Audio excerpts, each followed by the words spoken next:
দেখেন ব্রেক প্যাডের কি অবস্থা আমি বলতেও পারি না। খোলার পরে এখন দেখলাম যে ব্রেক প্যাডের এই অবস্থা। আই হাই রে, লোহা বের হয়ে গেছে, দেখছেন ক্ষয়ও হয়ে গেছে অনেকটা, লোহা বের হয়ে আমি বলতেও পারি না। আই রে আল্লাহ, এইটা তো কম, এইটা দেখেন, এইটার অবস্থা দেখেন। আই রে আল্লাহ, ব্রেক প্যাডের কি অবস্থা করছি আমি।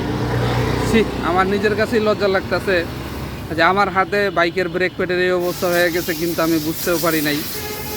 কালকে রাতে হঠাৎ করে দেখি কি যে গজ গজ গজ গজ শব্দ করে, আমি কি শব্দটা করে কিসের, এখন দেখি এই অবস্থা। আল্লাহ, আমার ডিস্কের অবস্থা তো, ডিস্কের তো ক্ষতি হয়েছে।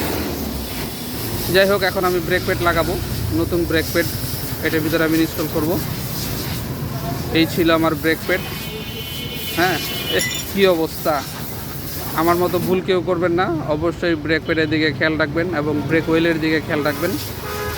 দেখেন কি অবস্থা, এখন নতুন ব্রেক প্যাড লাগাবো।